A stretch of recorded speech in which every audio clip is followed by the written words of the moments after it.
Welcome to the Gigs Podcast. I'm your host, Nikki Sands, founder and CEO of Gigs, the professional career platform for the live event industry. On this podcast, we're interviewing the very best in the touring and live event industry to hear the good, the bad, the ugly, and the unreal moments of life gigging and lessons learned on the road.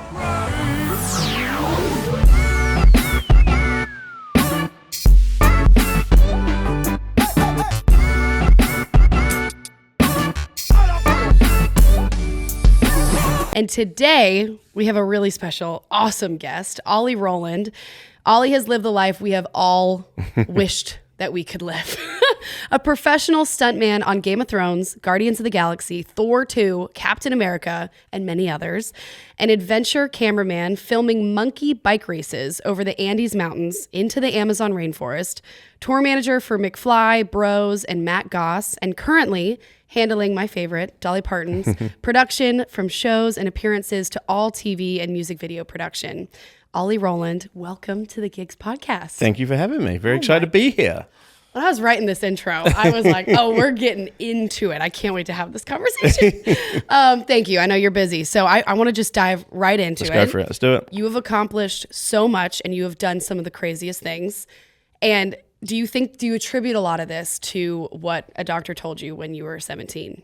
Yeah, I think, so when I was 17, got diagnosed with type 1 diabetes, and I was kind of fighting at the time. I was in like the British Open karate championships and was super fit. And then all of a sudden I kind of got hit with this, and my doctor was like, oh, you have to get an office job. And I was training to be a stuntman. I was adamant since I was like a kid from watching James Bond movies. I was like, no, I'm still going to do this. Like, hold my beer. Well, let me do this thing.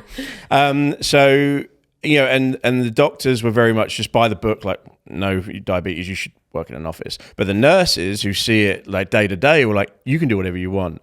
And so I'd never forget literally going from one room, from the doctor telling me get an office job, to the nurses in the room next door going, don't listen to that. You can do whatever you want to do. I was like, wow, I'm gonna. So, and off I went. And kind of from there, I had the attitude of not really saying no to anything. And then the total random series of life events that happened and led to everything where I am now.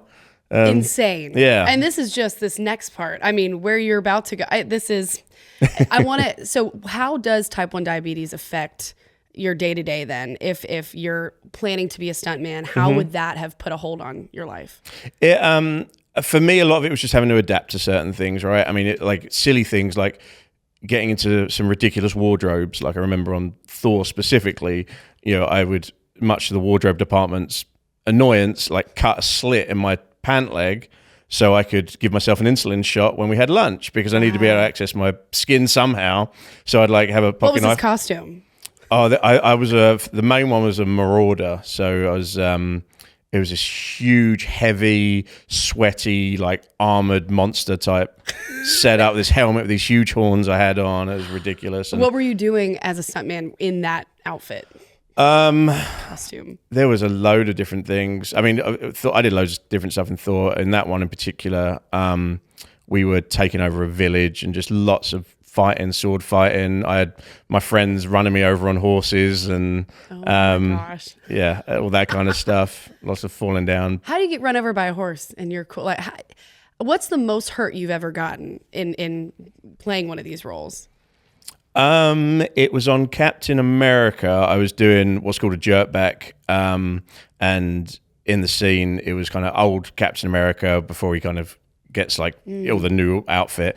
And I walk up to the back of this military truck that's just backed in, and he's hiding in the back of it. I was playing a Hydra bad guy, and I lift the back up, and he jumps up and pops me in the face with his shield, and I go flying backwards.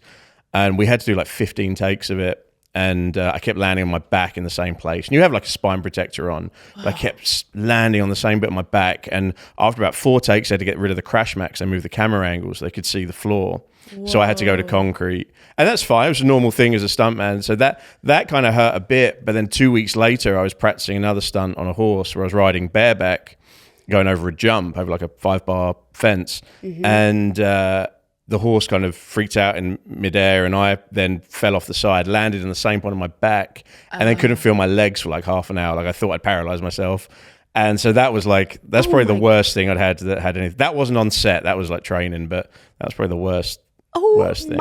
So you're actually falling on concrete when is something pulling you back if you have to fall? Yeah, okay. So there's a cable attached to you, and I think for that one we did.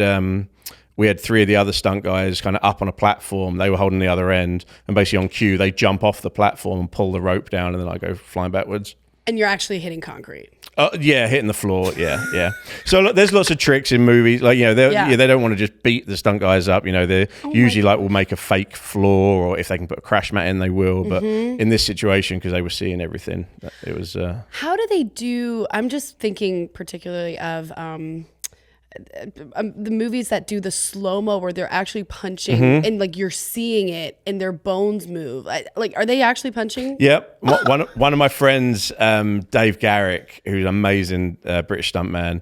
There's one in particular. I think it was Sherlock Holmes. That's what I'm thinking of. That's my friend Dave who did that. And and usually the attitude to that, and I know this was Dave's attitude was to Robert was just hit me as hard as you can once, so we don't have to keep doing it. Oh my God, he really got punched in the face. Yeah, but Robert Downey Jr. That's not terrible. Yeah, no, that was put that on IMDb. Yeah. Yeah, that was a real one. So, okay, going back a little bit, how you were training in karate, but how else are you training to be the stuntman? Like, you know that you're big, you know that you like adventure. How else are you training, and how do you get that first gig? So training wise, so in the UK, Equity run the British Stunt Register. You have to be a very high level in 6 kind of skills or disciplines. So I was training in karate, horse riding, trampolining, rock climbing, scuba diving, and then like advanced swimming. And then I also did like motocross and a few other bits and pieces. I never actually finished my training. I had kind of been reaching out to stunt coordinators. Could I just come and get some like intern experience? I'll come work for free. I'll be the coffee boy, like whatever you want me to do. And a big stunt coordinator called Steve Dent, who had done Gladiator and some other huge movies, he was just going on to Robin Hood, and he replied to me and he was like, come on down, come say hello. So I got myself down there at like 4 a.m. to Pinewood Studios. I was like 2 hours early. I just sat in the cafe waiting. I didn't want to be late. And that was it. And that's how I started. And I was, just helping clean crash mats and carry stuff around and being the tea, running to get tea and coffee for the other guys and just trying to absorb it all. And then that turned into a job. And he then had the other stunt boys teaching me to ride horses at his yard. And then it turned into being paid. And so actually I never finished my training. And Steve kind of just kept me working throughout that whole period. So really finding a mentor and just being a sponge. And exactly, and just offering to be helpful and not get in the way, but be there. And I feel like that attitude was at the time for me was the right thing to do. I'll work for free. I just want to learn. Totally. I'll get myself there, get myself home again. I'll be zero hassle. I'll just be an extra pair of hands for you to use and abuse. Yeah, that's what I tell everyone too. That's like, I think the only way to get into gigging and getting that. And then it turns into, oh, this person isn't above getting coffee for people. Yeah, exactly. And I think like, I was 20 when I did that. And I think, you shouldn't get in your own way going, I'm too good for that. You show that attitude and that you're willing to learn. And, it's not something you should do forever, but it's such a, in all sorts of gigging and entertainment, both touring and in movies, a lot of it is who you know. So you have to stand out. Like if you're just hoping it'll fall on your lap, I don't believe that's a thing. It's word of mouth. It's who you know.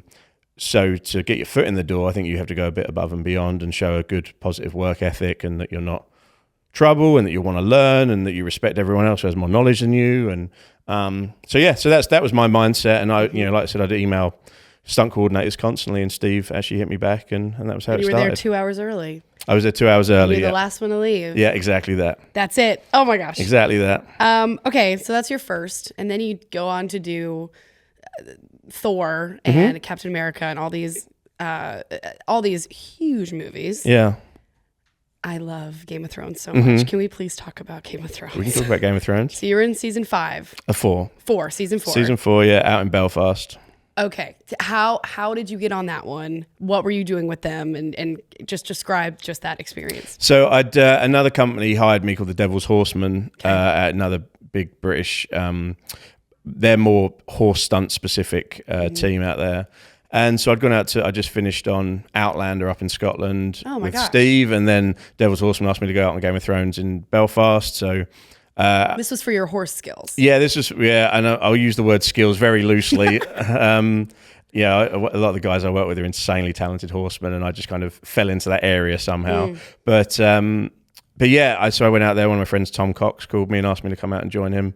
And so it was just a lot of riding horses in the wind and rain in Ireland, and falling off horses, and sword fighting, and more of getting hit by horses again, and all that kind of good stuff. You're with really talented horses, because I mean, you gotta. Have you been on a horse when the horse had to die, or like? Yeah, can you?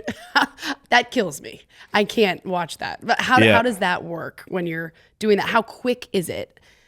It's the training is the longest process. So like I say, a lot of the guys like Tom and his brothers, there's some of the best horse trainers in the UK, probably in the world.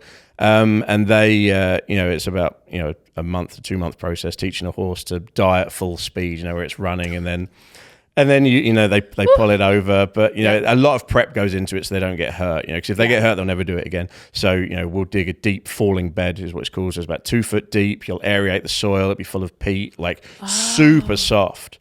So the horses know they don't get hurt when they land in it.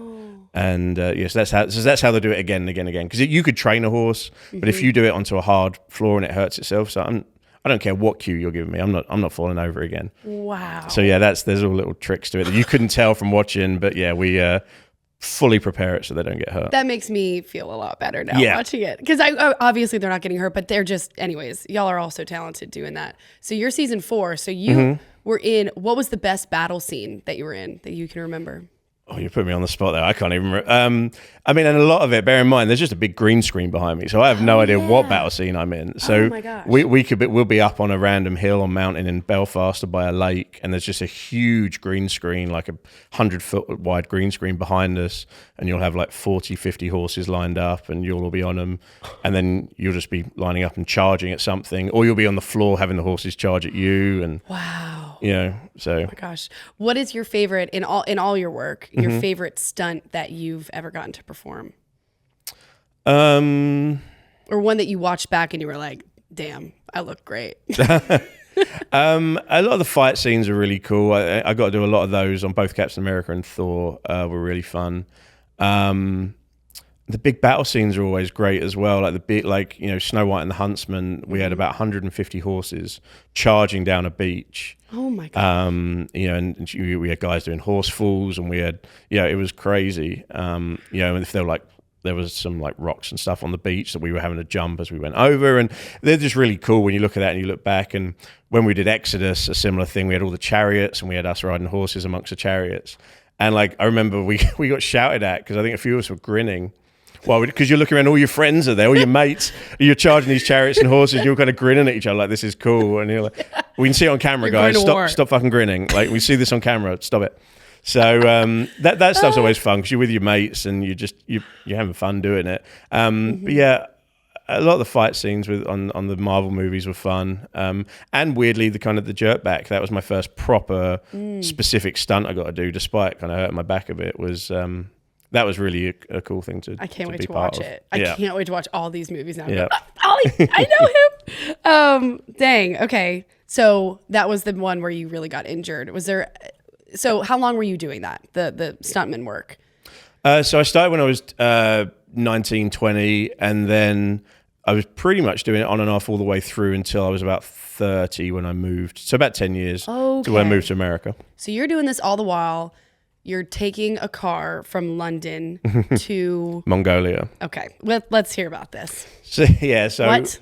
I finished Robin Hood, the Russell Crowe Robin Hood, and saved up a bit of money. And one of my friends was like, he said, "I've just seen this thing called the Mongol Rally, where we drive an old, terrible piece of shit car to Mongolia, and have an adventure." And I was like, all right, sweet. And so this company called the Adventurists, they kind of give you a start line, a big party, and there'll be, however many people enter, and then they'll do your finish line. But the whole in between is up to you. So it's your own adventure. Are you filming yourself kind of? We were filming on casually, at the time. It was like the first ever GoPro had just come out. It was like, this was 2009 we did this.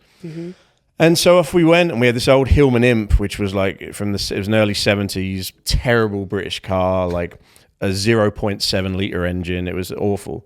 And off we went. So, we went through France, Germany, Czech Republic, Poland, Ukraine, Russia, Kazakhstan. That must have been the longest.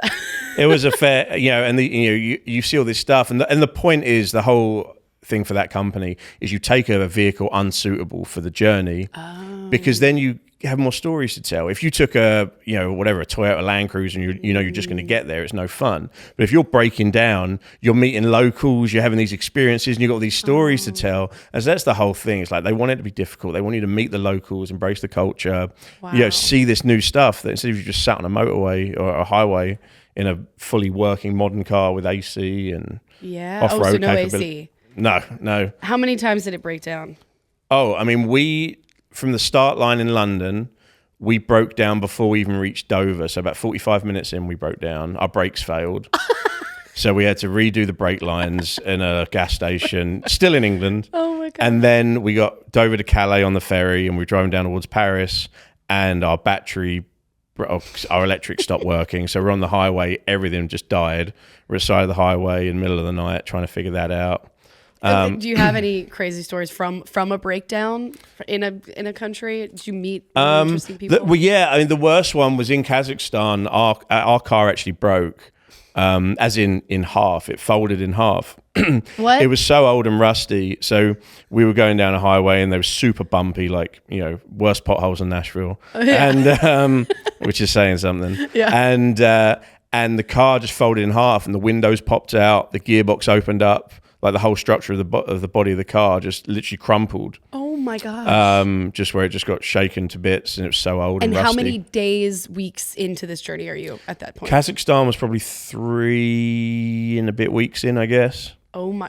Yeah. So every day driving with this thing, and then it just snaps in half. It snaps in half, and so at that point, Frank, my teammate, my school friend, he was kind of like, "I'm over it. I'm gonna go home." So he went back, and I jumped in with these 2 Irish guys that were in an old Nissan pickup truck that only had 2 seats and also wasn't great. And so the 3 of us would sit in the front. One of us would straddle the handbrake and the gear shift, and then we'd just take it in turns, one driving, one straddling, one in the passenger seat sleeping, and then we'd just rotate round.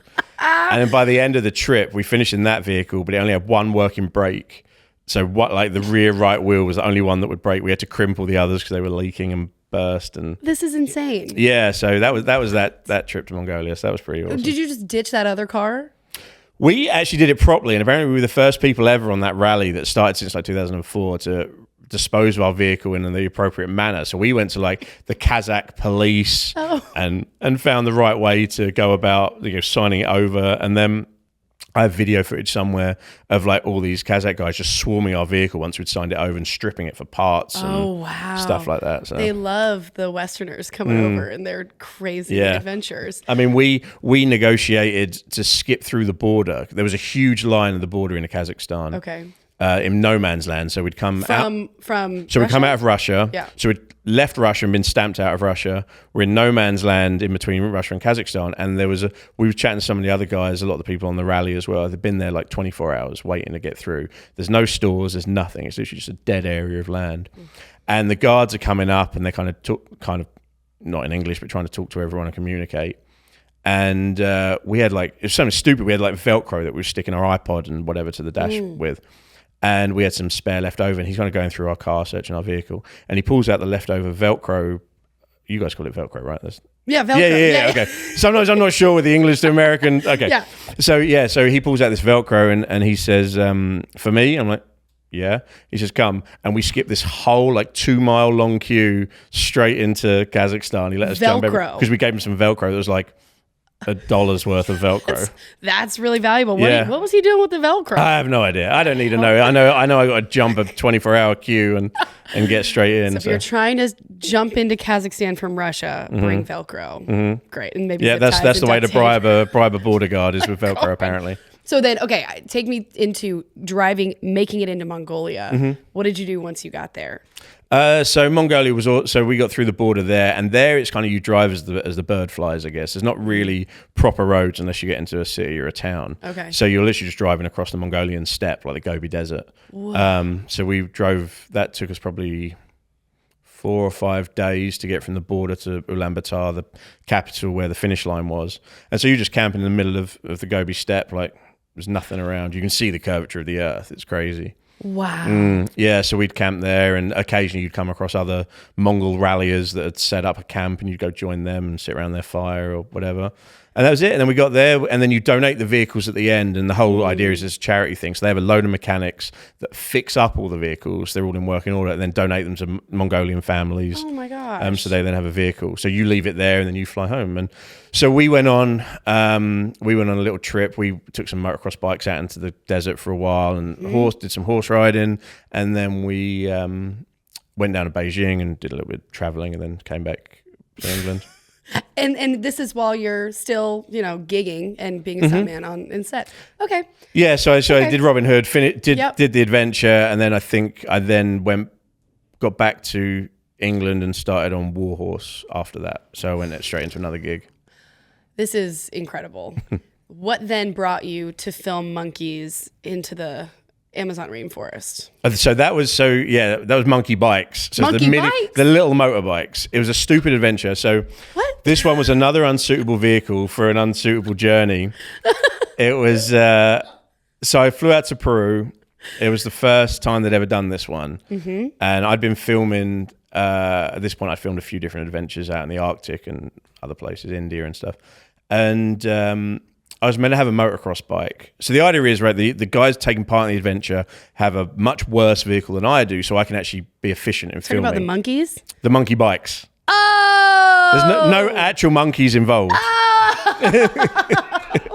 Oh, damn. All right, this sucks. Like Never mind. like a small motorbike. There's no monkeys riding motorbikes. Okay. You can only imagine what's going on in my head right now.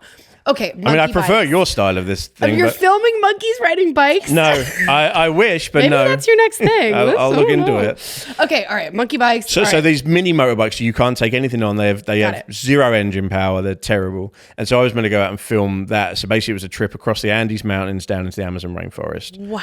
And it had never been done like as an adventure before. This was the first group trying it out. And so I got out to film the whole thing. I was meant to have a better bike, a motocross bike, and turned out they couldn't, or the one they sourced didn't work. They couldn't get it running. So then I had to do the adventure as a cameraman on a monkey bike as well. But I'm 6'2" and like 240 pounds, 250 pounds. Like I should not be on this thing. So I had to leave all of my personal belongings and get them shipped to the finish line. Oh my gosh. Because I only had room for my camera equipment on the little bike. And off we went. So how many days? That was about 2 weeks, 10 days, 2 weeks. Yeah. Oh my! What do you do for food? What do you do for sleeping? Sleep. So I had my sleeping bag, and then I just tried to jump in the tents or whoever I was filming with. So if I needed cover. Okay. And so I mostly filmed this guy Gregor, this German guy Gregor, who's hilarious and had never ridden a motorcycle before, and he had no sense of direction. Gregor, sorry if you're watching this, and I wanted to go in the opposite direction of where we needed to go, but we had fun and we filmed a lot of cool stuff. But we were dealing with like altitude sickness because you're up at like super high levels in the Andes trying to ride over. The motorcycles can't take it because they're not getting enough oxygen in for the engines to do their thing properly. So I think there's videos on my Instagram of my bike doing like less than 1 mile an hour. I was quicker walking over certain bits. And then we went down in the Amazon, which was amazing, and slept under just a mosquito net. And I was about to say, there's some scary bugs down there. Some scary bugs down there. So we just had a tarpaulin on the floor, mosquito net, and then that was it. Just sleep under the stars and some crazy noises in the forest, in the rainforest. I can't even imagine. But that was a cool one. This is like in your blood to be nomadic and take these insane adventures. And we're going to get into what you're doing now, but is that still in you? Do you still want to do these crazy things? I've not been on any for a few years now, just because I've been so busy with my other work. But there's a big one I've been planning for a while that I'm desperate to go and do, which is like a full circumnavigation of the world in a vehicle, in a car, from North Pole to South Pole, back to North Pole again. And so I've had that written out and planned for a long time, but it was obviously super expensive. So I need like sponsors and stuff to do that. But what kind of car? Are you gonna at least have a working car? I mean, I think this one would be a working car, and I think you'd have to do it in an electric car to get sponsors on board for something like that nowadays. Because unless I was self-funding it, but I think it's going to be at least 300 to 500 grand to do. So it's like you want sponsors, and I think for a sponsor to come involved, you'd need an electric car, some sort of electric off-roader. Wow. But Netflix. yeah. I would watch that. That's an insane show. And that's what I'd love to do. You know, we looked at doing it. We a few times we tried to get it up and running, and then for whatever reason it stopped. But yeah, charging a car in the middle of Antarctica turns out to be quite difficult. Okay, so you went up to the Arctic Circle. Yeah, I did. Yep. Are there UAPs up there? That's all I care about. Nothing that we saw, no. Okay. Nothing that we saw. Okay. What was that experience like? You were in negative 45-degree temperatures.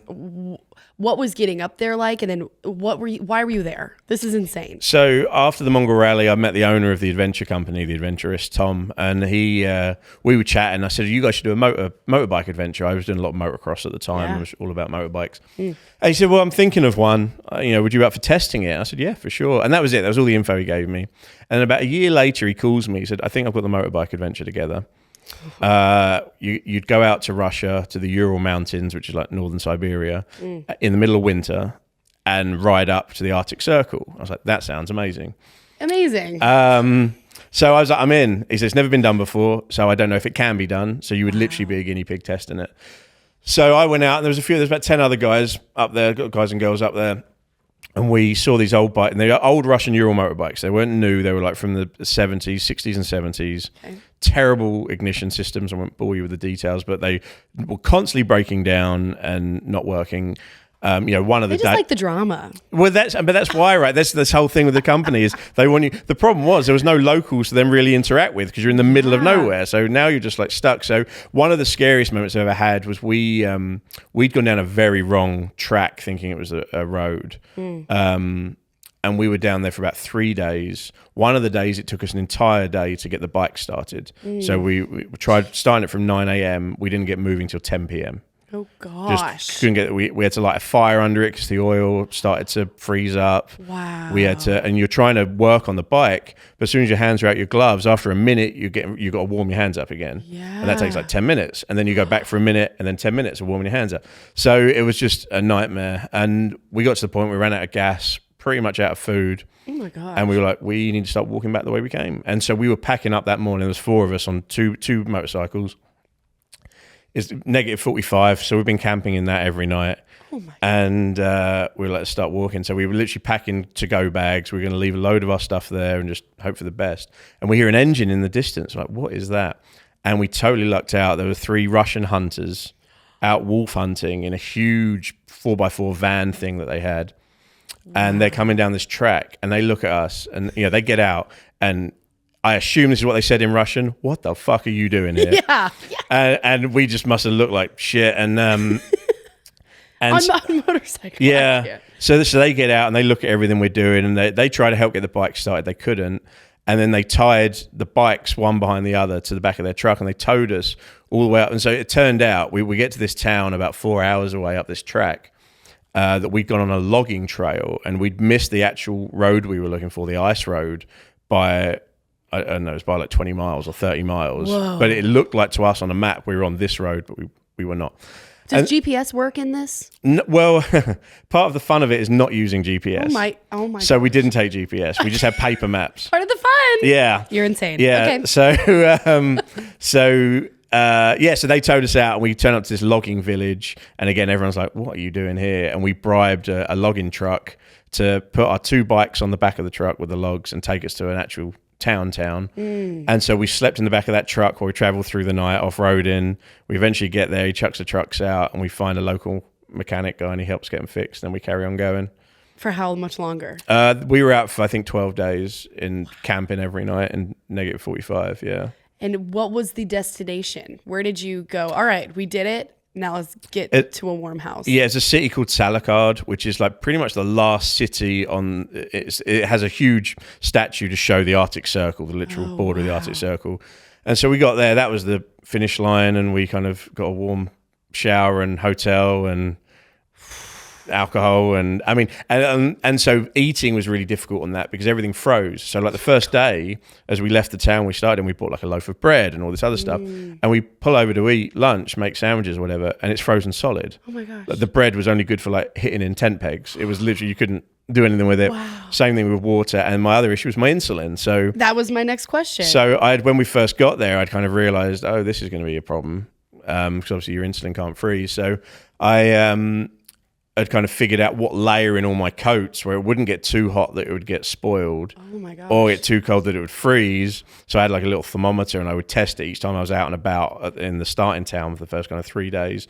And this is what I mean when I go like adapt and overcome with the diabetes stuff. Like There you can it do is. everything, but you just got to figure it out a little bit different to how, you know, people without diabetes would do it, you know? So figured out what layer I'd put all my insulin pens in, and that was where it would stay when I was asleep, when I was awake. It was just right there next to me. I think this world is so soft. Don't you think everyone is so pitiful? I do think so at the minute. Yeah, gosh. I don't know if we want to go down that rabbit hole. insane. But yeah, it's definitely. I mean, also, especially for that kind of thing, most people would never. Well, most people have never been able to do this. You were the first to do this, but would never even want to do something like that. But you're like, no, I'm going to do it, and you know, I'm not going to let this stop me. Even though, I mean, what would happen if it spoiled or it froze? What would happen to your health? Were you ever I mean, in a jam? No, luckily I wasn't, and I think because I was always prepared with it. It's not the end of the world. Like if I had to just eat like chicken and salad with like no carbs, no dressing, no sugar, no nothing. Yeah. My blood sugar's not going to go high. Nothing's going to happen, you know. But it's just, you know, wouldn't have much energy because I couldn't really have, you know, any of the energy, the fuel food, you know. So you know, I wouldn't mess myself up too bad. So that was always in the back of my mind as a last resort while I try and source new insulin. But I mean, up in that situation, it was. Yeah, but when your food is frozen, it's like okay. Yeah, so I mean, it gosh. was always in the back of my mind, and that's why it was like always super important. I'd constantly be checking that it was there and it was all good and wasn't an issue. And what were you? How did you handle it when you were in the Amazon or going over the Andes? So that one, I mean, when insulin's out of the fridge, it's okay for like up to 30 days. So that one wasn't too bad. Mongolia was a bit different. I had like a plug-in cooler in the car. And basically, I knew I'd be away for about 2 months. So I needed to keep the insulin in that cooler cold for at least 4 weeks, at least 1 month. Yeah. Because then once it's out, then it's fine. You know, as long as I use it within that month, then we're good. So, but that first 4 weeks, I was just all about keeping that cooler turned on the whole time, making sure I was always either ice in it or it was plugged in the car and all that kind of stuff. So. This is really inspiring for, I'm sure, just specifically type 1 diabetes. But I mean, I grew up with asthma, and I remember like playing sports and lacrosse and tennis that I would take it easy on myself just because in case, you know, obviously for medical reasons, but I felt myself being weaker and like allowing myself to take more of a break because of it. And it was kind of a crutch. And then I wanted to change a few things. And I actually I think I beat asthma. I don't really have it anymore. And so I can only imagine, have you ever had that moment of using that as some kind of, using anything as a crutch, or how do you persevere through it? If you have this thing that's a legit medical condition, you know, what are some techniques to be like, no, I'm going to live my life and this is how I'm going to do it? I think a lot of the reason I do a load of stuff is if I'm being brutally honest, my ego. And so because of that, I would never even want to admit to having a weakness, I guess. So I would more often not be the opposite and hide, you know, I wouldn't necessarily be shouting about it in some of these situations. You know, it's only recently that, with the diabetic adventurer stuff that started that I'm actually talking about it. But yeah, normally it would be, when I was stunting, I would rarely mention it because I also didn't want to not get jobs because he's a risk because he's got diabetes. Yeah. So a lot of the time I wouldn't even talk about it and just kind of hide it. And, before lunch, I'd run off and hide to do my shots so no one knew I was doing it. So yeah, more the opposite. I didn't want anyone to know and would kind of keep it close to my chest. That only builds more strength and resiliency. And yeah, what an incredible model for this. I want to get into how you started in the most classic way in touring, which is helping out a buddy, musician friend in logistics. And now you're still in music. So tell me about how that started. Yeah, so one of my friends, his brother, so Mark Kovic and his brother Ben, they had a band at the time called the Suburbians, and I just finished Game of Thrones. Yeah. And I had a bit of a break in my schedule. I didn't have anything booked in, no adventures, no stunt work. And they were going on tour. So I was like, he said, do you want to come along and drive the van and help sell merch or whatever? In the UK? In the UK, yeah, in the UK. I was like, yeah, sounds good. So I came out and was just driving the van and selling merch and just helping them out. And I have to pause you. Go on. you're driving the van and selling merch. This is what, people just starting out in the industry start doing. Mm-hmm. You are a movie star at this point. And so anyways, I just have to commend you on that same kind of servant mindset, that servant leadership of doing anything just to help out, and where it's gotten you now. Okay, keep going. No, that's fine. Yeah, I mean, and I've never had that mentality that I'm too good to do stuff, especially in, I recognize that was a new area or something I didn't know anything about. And I was just out with my friend. I was just happy to be out with my mates, So, so we did that, and it was great. And, they were terrible at getting anywhere on time or getting paid. And so I started being a tour manager without really knowing that was even a job. And I enjoyed it. And I did that more and more with those guys, and I kind of helped them a bit with, artist management. Again, none of us knew what we were doing. We were just figuring it out. So in between stunt jobs and adventure jobs, I'd be kind of helping Mark kind of manage the band and do music videos and do all the stuff that I kind of do now on a bigger level. And just figuring it out and learning a lot and absorbing it. And I realized I enjoyed problem solving. And with the stunt stuff, a lot of it for me, the level I was at was, just being told where to go and go fall off this horse and go fight over there and, whatever it was. Yeah. And not a lot of thinking or problem solving was involved. And I missed kind of using my brain, I guess, or I enjoyed more using my brain, and it hurt less. So I went down that path, and after about 2 years doing that with Mark and Ben and still doing everything else, I started my own touring company where I may have exaggerated my resume a little bit when I reached out to people. I love this. And then so I just started reaching out to lots of agents, lots of management companies in the UK, and started getting other tours in. And for him, or did you? No, for new artists. New artists. Yeah, for new artists. So I started my company. It was called Rage Touring, and yeah, we ended up I had about 15, 16 touring clients that I brought on pretty quick. So I started hiring more tour managers, and this thing grew really quick because I enjoyed it. I was quite efficient and organized with everything, and and then I had a load of sound guys, a load of lighting guys, a load of drivers, and it just kind of grew, and it was great. And then all of a sudden, I lied my way into tour managing Wembley Arena once. Okay, how did you lie your way into that? So one of my friends, who is actually Dolly's publicist, I got to know him through Mark. We did a showcase and he was there, and it's how I met Danny, Dolly's manager, as well. We did a showcase for them. And then Steve had another client called Matt. Steve Guest had another client called Matt Goss. And Steve knew I was a tour manager, and I'd kind of exaggerated a bit to him as well at what level, something where we were a support band on a bigger tour, I may have gone, yeah, I was the tour manager for that tour, for the whole thing. Whereas technically not lying, but also not totally opening up that I was the tour, I was Mark's tour manager. I wasn't the headliner's tour manager, but you were on that tour. I was on that tour as a tour manager. So I bent the truth a bit, and because of that, and so Matt Goss, who had a show in at the time at Caesars Palace in Vegas, Steve said he needed a tour manager for a one-off Wembley show he was doing. Wow. And I was like, yeah, I can do that. And bear in mind, I'd done 250 cap venues as my own venues.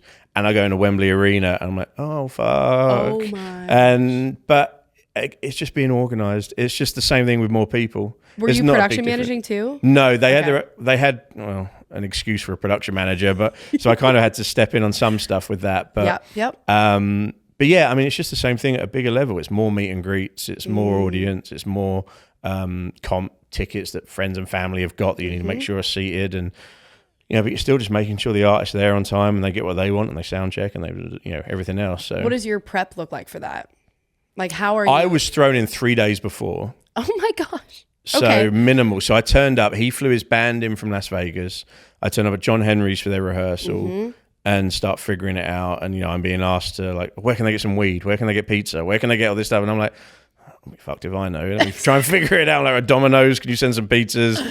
Trying to figure everything else out. And, and we just I just freestyled it. And I think I walked, it was 22 miles that day around Wembley Arena, running around the place. It was insane. Was it just one show? One show. And then boom, now that is legit on the resume. Okay, now we move on to even bigger artists. Yeah, so yeah, one of the bands we support was a band called McFly. Yeah, and they're a big British arena band. They're big in South America as well. And so we'd supported those guys, and I got on really well with them, and I got on well with their tour manager Tommy, and he retired and so called me to see if I'd step in for him. And so I started tour managing those guys, which was awesome. And they were a really nice group of, they are a really nice group of guys. They're still going now. And so I started looking after them in arenas and, doing proper arena touring. And then Matt Gosser had done Wembley. We did, he reunited with his brother in their old band Bros from the 80s, and we did like a reunion tour like O2 Arena and other arenas. So I started TMing arenas, and I was doing a lot of production management as well, and with my other artists. And so it really is, I mean, it's, everyone knows tour managing is really just problem solving. Yeah, and it is, and being organized. I can only imagine the problems that these problems are so minuscule compared to the problems that you're dealing with in Mongolia and at the Russian border and all of that, and in the Arctic Circle. So I can only imagine that trained you for this problem-solving tour management. Yeah. I mean, it's all the same, right? It's just fixing problems, and I enjoy it. Having to think, how do we figure this out? Like, how do we?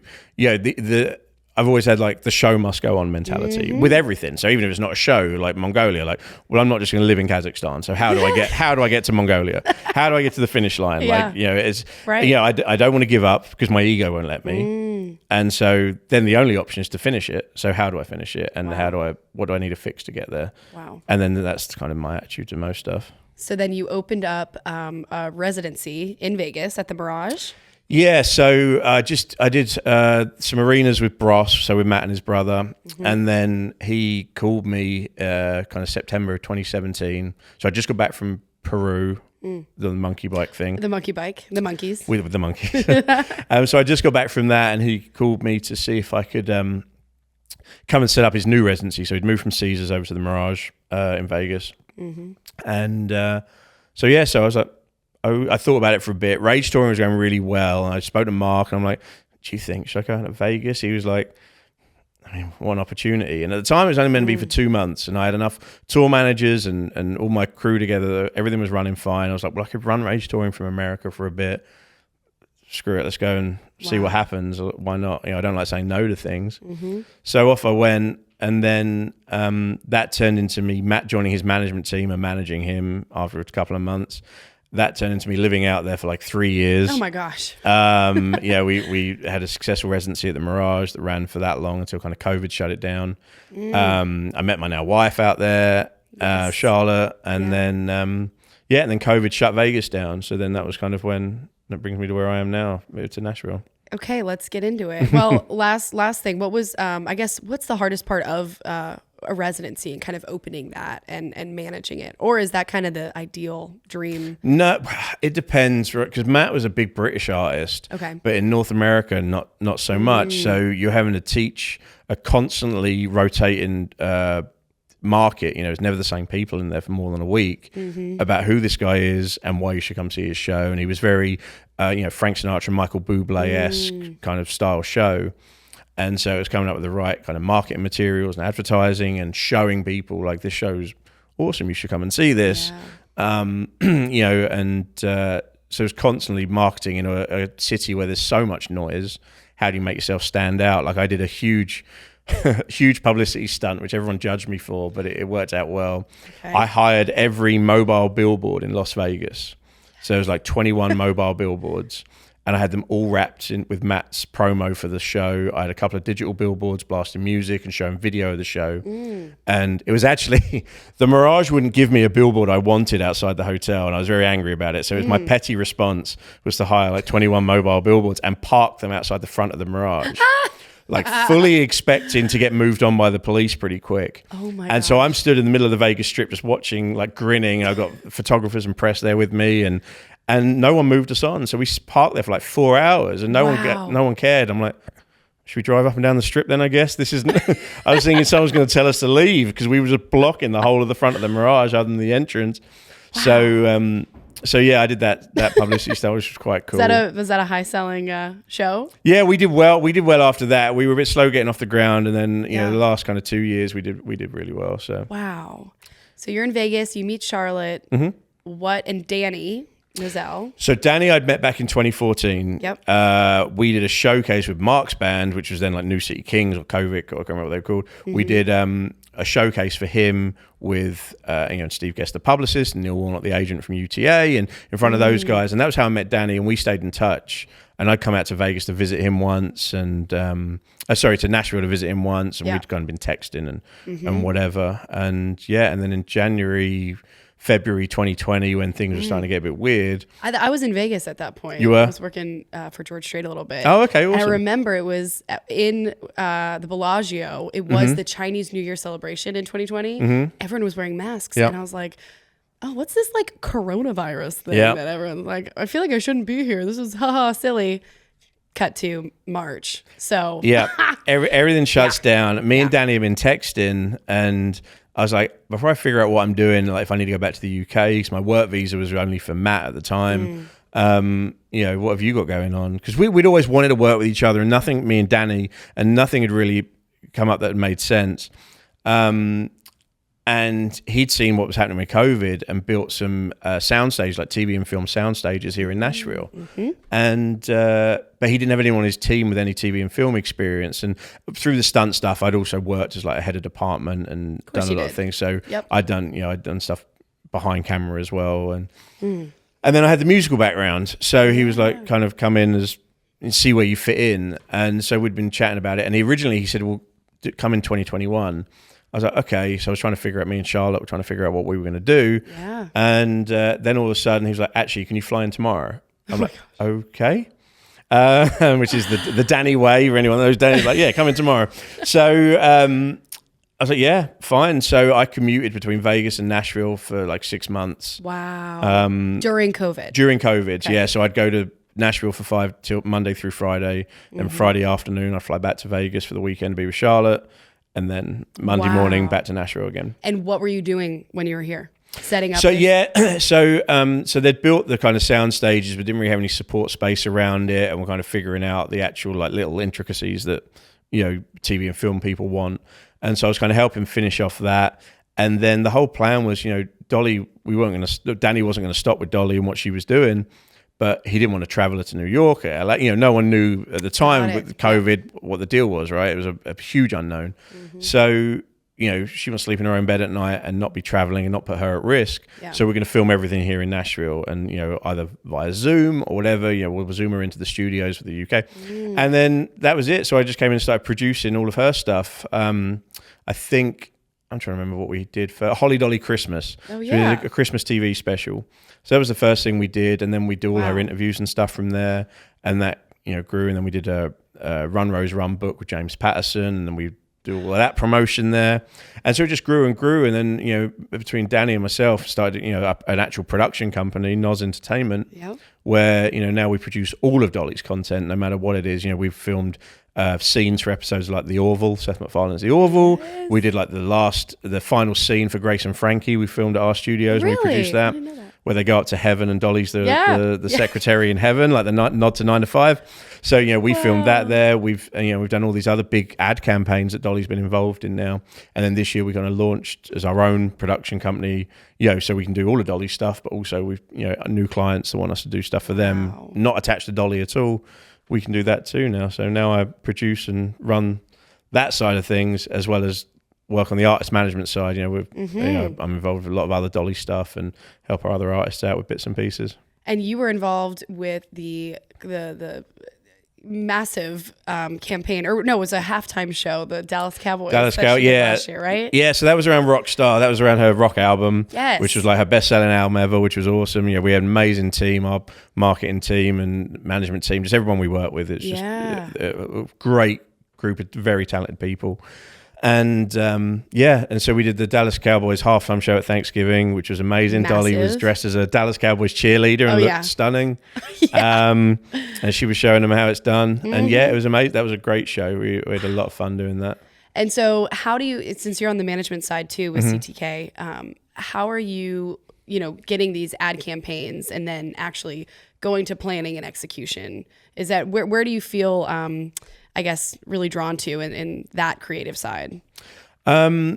So I mean, Danny, through IMG and through other partners or whatever, brings in the partners that are going to work with us. That for example, we just did a Krispy Kreme partnership with Dolly, and he's grown her brand so quickly and lots of range of stuff. We have our own baked goods and cooking line. We have our own cast irons. We have our own fragrances and all this other stuff that he works on. So he pretty much brings them in. He does the deal, and within that he'll go, okay, you can have Dolly to do some amount of ads or whatever we need to do, and then that's it. And then he passes it over to me and go, right, now you speak to Olly, and that's it. So then I'll speak to them. They'll kind of give me an idea of creative if they have that. And then I'll build out budgets and sets and bring in the team and basically produce everything from the ground up based off of either their creative or I'll bring in our own creative team to put something together, and that's it. And we film it and off we go.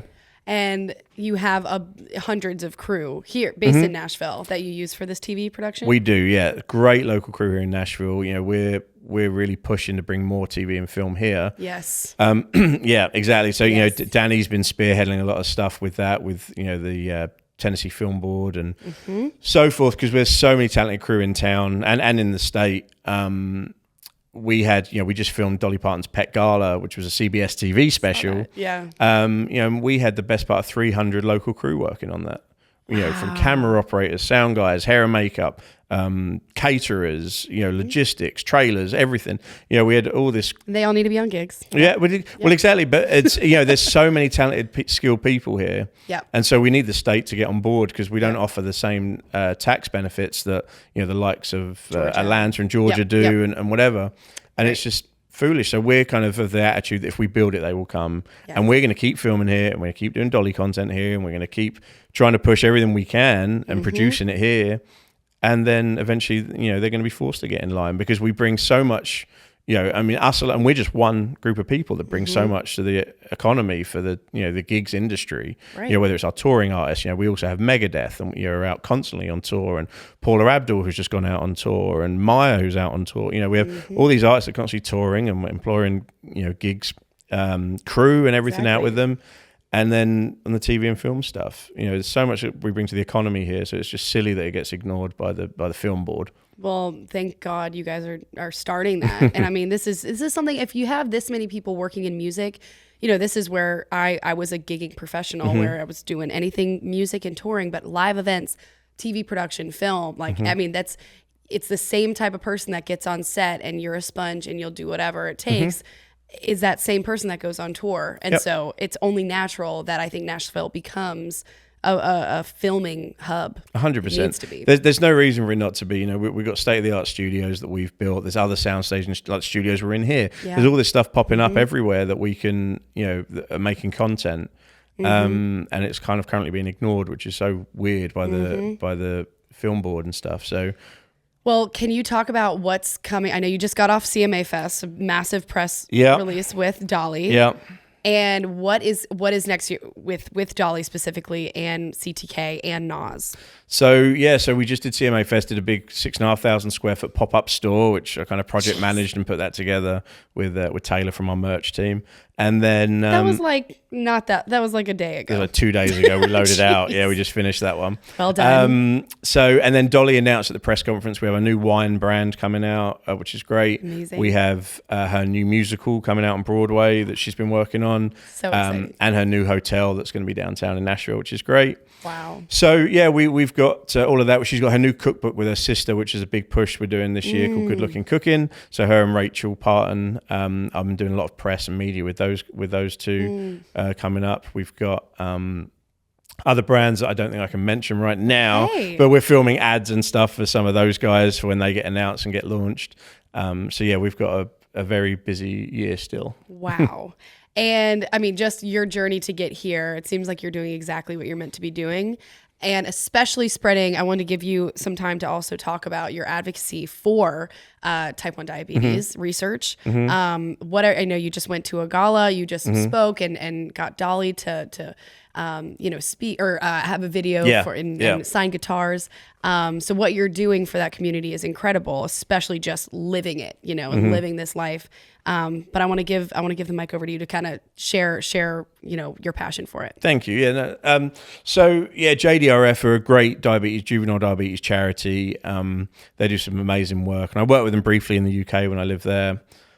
Just kind of showing my adventures and my stunt work and everything I've been touring stuff, everything I've been doing and I do talks for, young kids, young adults, teenagers, their parents who'd been diagnosed with type 1 diabetes who are all of a sudden in a panic. Yeah. Like, what do we do? Are our lives doomed? Do we have to get an office job? My doctor told me, and I was like, I don't want them just to think, I'm not a medical expert, but I have done all this and I'm fine, touch wood. And, it can be done. You just have to be sensible and you have to adapt. You can't just do it and ignore it. Right. But, so I just want to be an advocate for that and show them, what you can do. So I've just joined with JDRF now as an ambassador out here in the US, which is great. Let's go.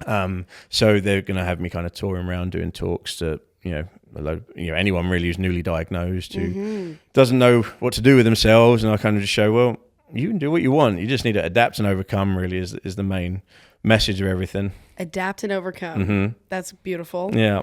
I want to end with just some rapid fire. Okay. Just the first thing that pops in your head. Okay. Here we go. Okay. Most memorable movie set you've worked on? Captain America. Most challenging stunt you performed? You kind of already mentioned this. Yeah. Do you like the way that Game of Thrones ended? No. No. No. No. No. No one did. No one Disappointing. Favorite actor you've worked with? Oh, favorite actor. All of the Chris's from the Marvel films, Chris Pratt, Chris Evans, and Chris Hemsworth were all they were really awesome. All three of them were really nice.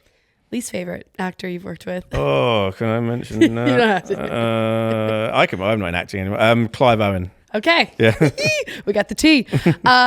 Favorite adventure destination? Oh, that is a tough one.